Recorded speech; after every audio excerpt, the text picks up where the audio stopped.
Hey, Sleepy Sheepy here. Today we're going to be looking at a level 85 Faith build with a decent amount of points poured into Strength and Dexterity. We're going to be using the Inquisitor's Girandole, which is the pronunciation according to the internet, and this is going to scale with Strength, Dexterity, and Faith. Our weapons will be +7. We'll be putting 40 points into Vigor, 25 into Endurance, 23 into Strength, 15 into Dexterity, and 35 into Faith. We'll have Millicent's Prosthesis, though, to give us another 5 points in Dexterity, which will bring us up to 20. We'll be using the Crucible Tree Helm, as well as the Tree Sentinel Armor and Gauntlets, and the Crucible Greaves. This will give us 78 poise, which is a little bit low, but I feel like for a Spear class, it's not too difficult to get in your attacks, and you won't have to poise trade as much as some other types of builds. And then we'll also have the Clawmark Seal at +18 just for any incantations, and we'll use the Spear Talisman, Greatjar's Arsenal, and Urchi's Flavor +2.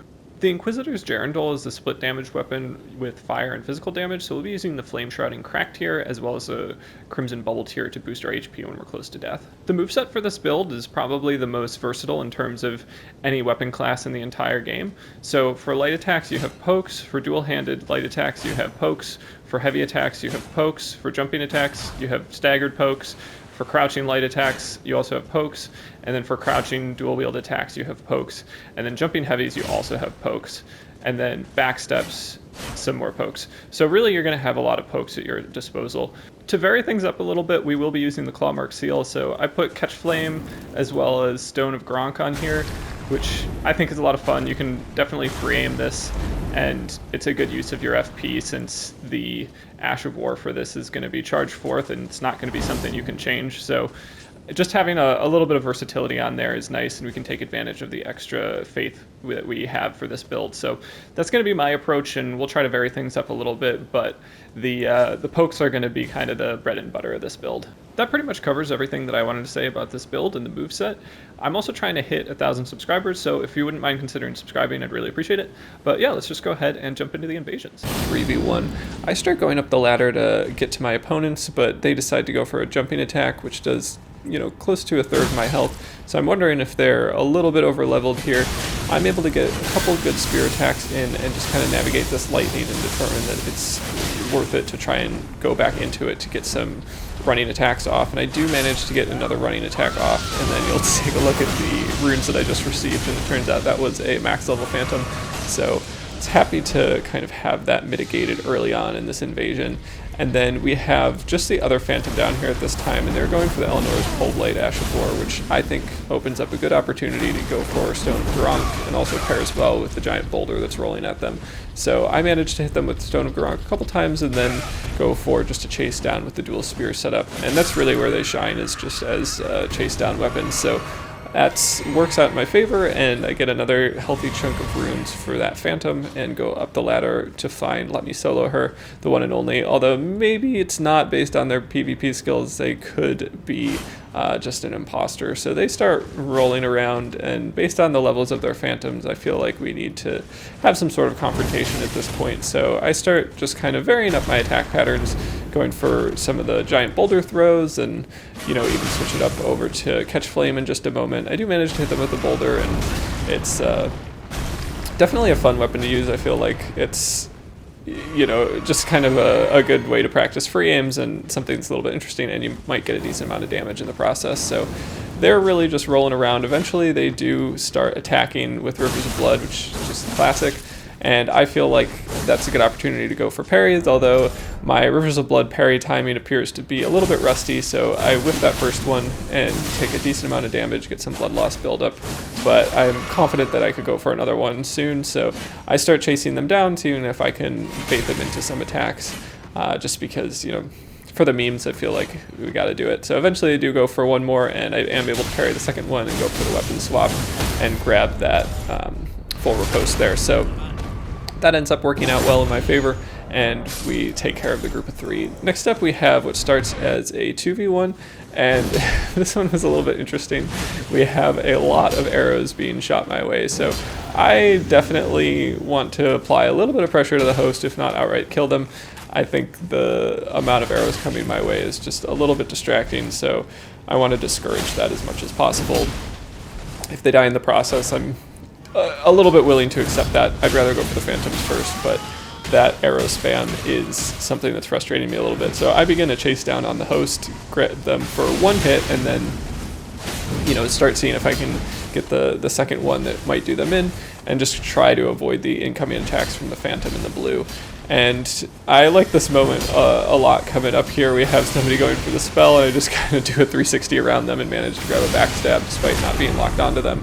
And that gets their health down and also gives me information that they're actually not very PvP optimized. You can see by them fat rolling and just having very little health that they are in fact not a massive threat. So I'm able to kind of take care of that there, and then grab just a strafed backstab for the Lion's Claw Ash of War, which is always a good one for getting a backstab, and begin the chase down process again. I go for Charge Forth and manage to land it, and I think Charge Forth is hilarious. It's not very good, but the fact that you get to knock down your opponent if you hit the last part of it can be really funny, and can also be useful in terms of changing your opponent's position. You'll see it later on in Invasion where I'm able to kind of change where my opponent exists within the map based off of it, which is always fun. And then I managed to go for one more. I think the host kind of gave up at that point, but I just thought that Invasion was kind of funny and had a little bit of fun with that. Next up we have a 2v1, and this one I felt like was kind of indicative of a lot of the invasions that I got, where I would be going for chase downs with the spear setup and would kind of take a lot of damage in the process. And these aren't like the dual cross Naginatas where they can just like bleed and kill someone in 1 to 2 hits. They definitely require multiple hits, which is totally fine. I'm not trying to use something super unbalanced, but I think the spear class lacks some of the nice things that you get with the great spear class. So for one, the great spear class has a crouching light attack that comes out as a sweep, which is really nice.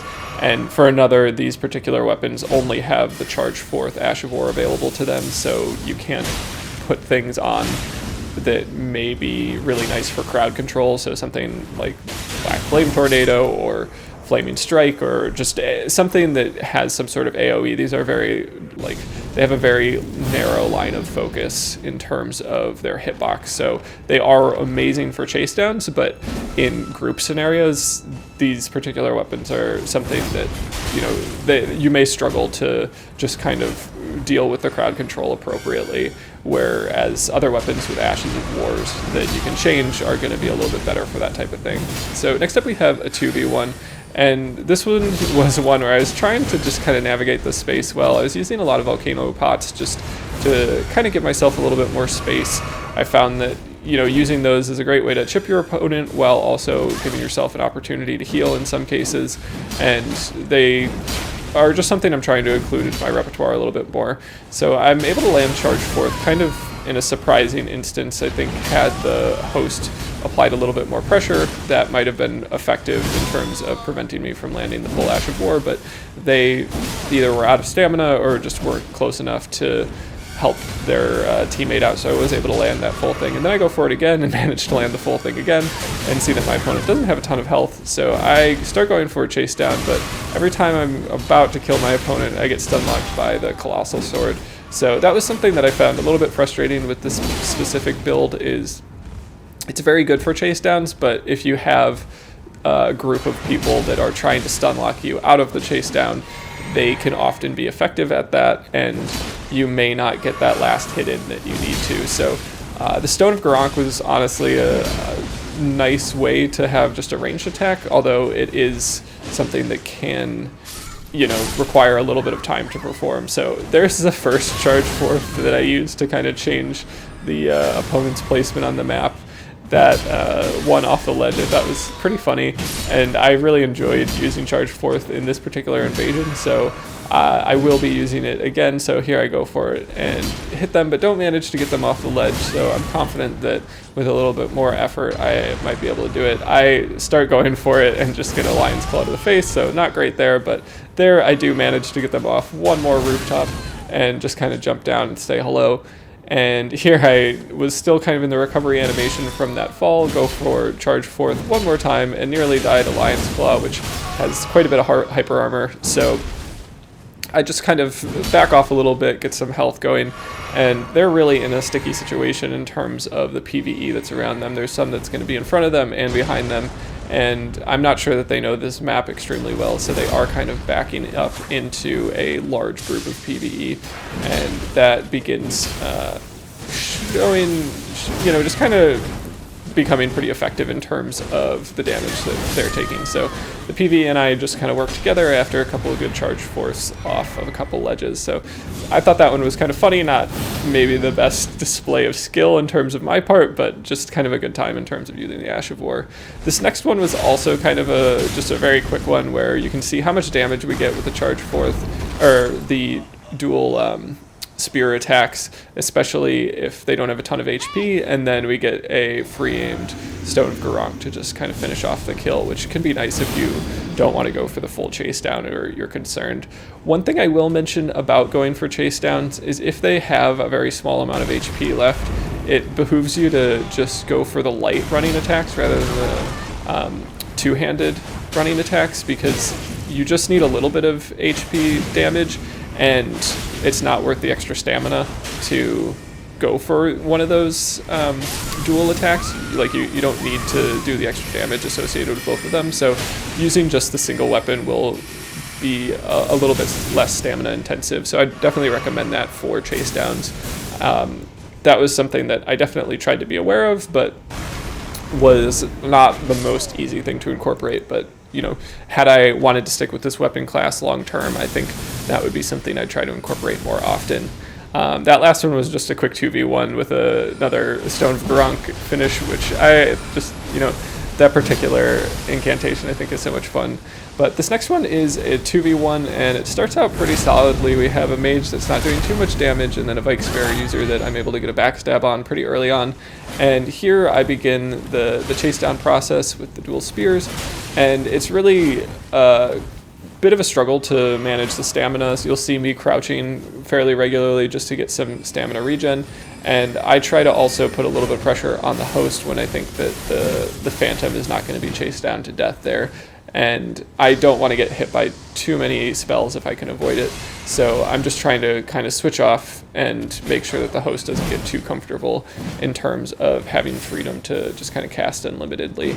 And I think that it worked a little bit. They aren't casting quite as much after that brief chase down. So I switch back to the Phantom and get one hit. And then you will see me varying between jumping attacks and just running L1s. I would say jumping attacks are pretty nice because they give you staggered hitbox, and that's another good way to go for the last hit if they don't have a ton of HP. Since you'll get two hitboxes rather than one together, it could be a nice use of stamina, and you might be able to roll catch them on one of the two hits, even if one misses. So I'm kind of just trying to avoid taking damage while still getting some hits off, and then also keeping an eye on my madness bar, since you know they are getting madness build up through phantom hits and whatnot, and just kind of use boluses when I need to. I'm also able to poise break them kind of frequently when they go for the running heavy, as long as I'm able to, you know, get my attack out before they land the last hit of the running heavy. So the first two hits of the running heavy are going to have a lot less poise damage than the final thrust that comes with it. So you do have an opportunity to try to poise break your opponent if you're not already poise broken. And I am doing a decent amount of chip damage to this Phantom, but it's really a matter of avoiding taking damage from the host, trying to stagger my opponent, and just kind of, you know, take care of the Phantom if I can in the process. It's worth noting that the L1 attack with the Spear class does 81 poise damage, so you're not guaranteed to poise break your opponent. And instances where you can poise break your opponent, where they have less than 81 poise, are going to be really nice for this weapon class. But that's another reason, like, the dual spear attacks have an advantage over, or the dual great spear attacks have an advantage over the regular spear attacks, is just that the great spears do more poise damage. And having a little bit of extra poise damage, I think, would have been a nice aspect of this. For a weapon like this, I think maybe it would be more balanced than, say, Cross Naginatas. In that case, like, I don't think they need any more poise damage. You're probably going to be proccing bleed, you know, every other hit, so you don't really need poise damage. But for spears like this that are split damage, you know, suffer from damage reduction if your opponent's in water, it wouldn't have been the worst thing in the world to just have a little bit more poise damage. So knowing just kind of what you can do, two-handing your weapon is also going to be a good option if you are, you know, feeling like you need a little bit more poise damage. That will give you more than 81. So definitely a good option there. But we have a 3v1 now, and this one is going to be quickly turned into a 2v1. And we have Phantom using Viper Bite, which I thoroughly enjoy. If you've seen much of my content, I really enjoy Viper Bite, but it's worth noting that it's much more effective against aggressive multi-opponent situations. So I think the Phantom realizes that I am not going to just kind of blindly run into the Viper Bite attacks, although I am kind of blindly running into the Flaming Strike Ash of War a couple times there. So eventually I try to back off a little bit, and that Flaming Strike just comes out with a little bit more range than I'm expecting, and I'm, you know, frequently trying to get in my attack right before I get stun locked out of it. So because this build has 78 poise, it can be a little bit tricky to deal with stuff like Flaming Strike. If you wanted to put the Bogolt Talisman on instead of like Millicent's Prosthesis, I'd probably say that wouldn't be a bad switch, depending on whether or not you want the extra successive attack bonuses and 5 points in dexterity or a little bit more poise. But I am able to eventually take care of that Phantom, and then me and the host kind of mess around for a little while, but eventually I do kind of bait them into a parry here and just go for a quick weapon swap.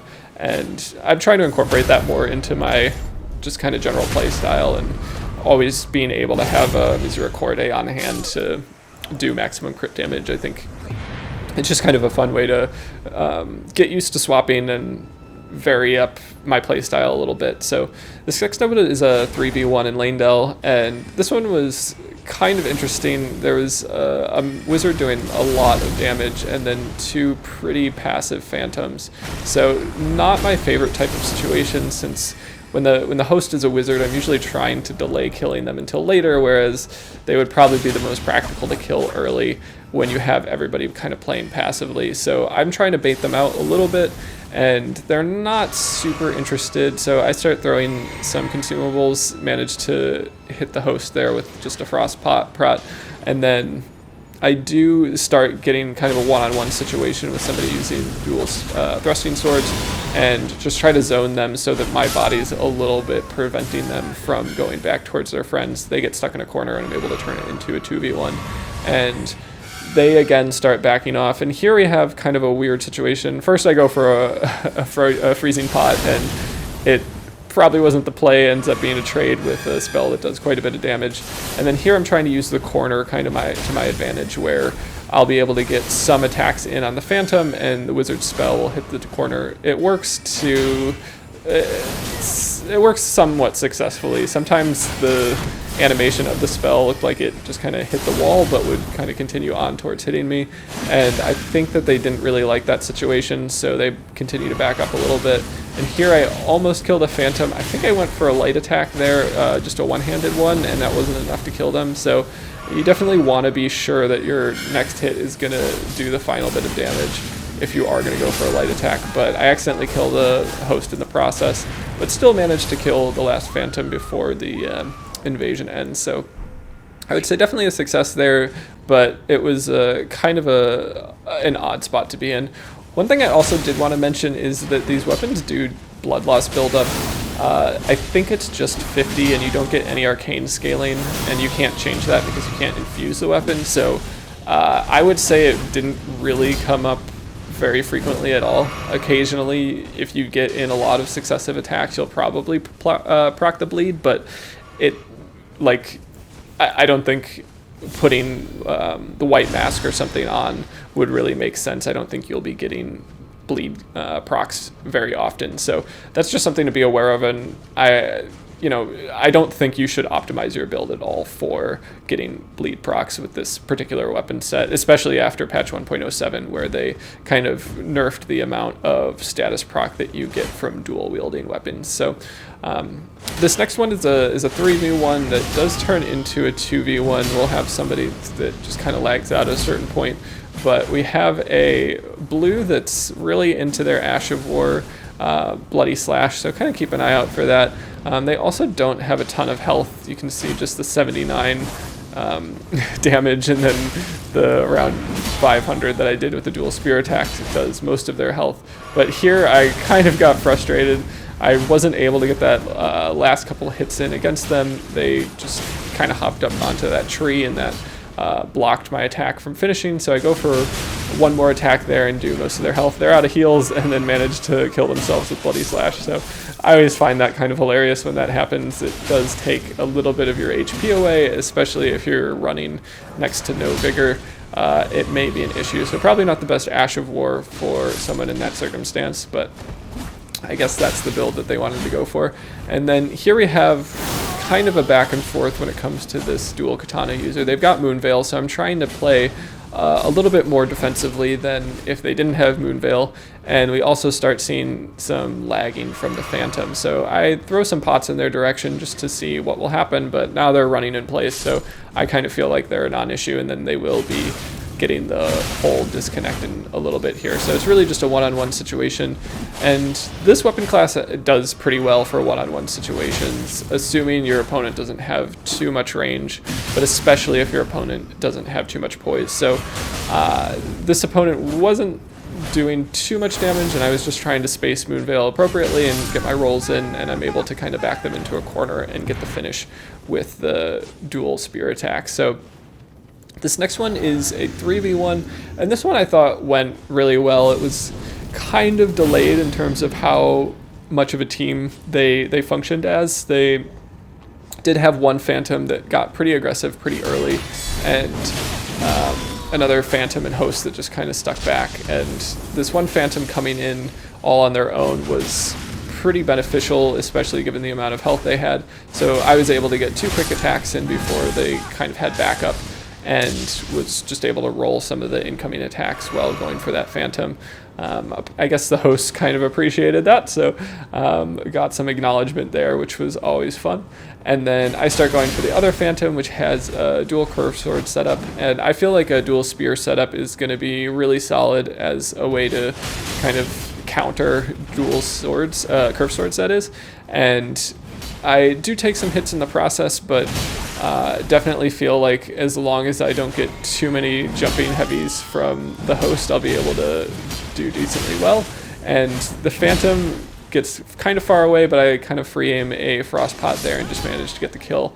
And now it's just a one-on-one situation with somebody with dual colossal swords, and that's usually a pretty okay spot to be in, since those weapons are very slow. If you want to just react to everything, you can, and you'll usually be able to just outspace them. And I do go for a backstab there. It's unsuccessful, but you know, I feel like if you're going to be encountering this type of situation and you have the HP to just kind of handle it, it's all right. I also go for a charge 4th attack, which is better than it was before 1.07, but still not great. And there I do manage to get my backstab. I feel like the backstabs on the dual colossal swords are much easier to land than some other ones. And I get another charge 4th attack, which gets my opponent down to very little health, and start going for some running attacks and get the last 25 HP. So that definitely works out in my favor. Alright, so now we're on to our last invasion here. So I wanted to summarize just kind of what I thought about the weapon class in general and whether or not I'd recommend it. So I definitely wouldn't recommend it. They're not that good, and the dual spear setup definitely suffers from some things that are kind of fixed by the dual great spear setup. So the poise damage is lowered for the dual spear setup. Doing 81 poise is not going to be super useful, especially if you're trying to grab chase downs and trying to deal with multiple opponents. And then the lack of Ash of War available for this particular weapon is not going to be great either. So it very much felt one-dimensional and repetitive. And I think because spears in general only have one type of attack, I think the dual spear setup would also just kind of feel one-dimensional and repetitive, even if you had a little bit more variety with Ashes of War. So overall, wouldn't really recommend it, but I'm glad I tried it. As always, if you made it this far, I just wanted to say thanks so much for watching. Really appreciate everybody's support recently. And if you have any suggestions for builds you'd like to see, definitely let me know in the comments. I'm always happy to check something out, use something weird, something different. So yeah, hope you have a good one, and that's all I got.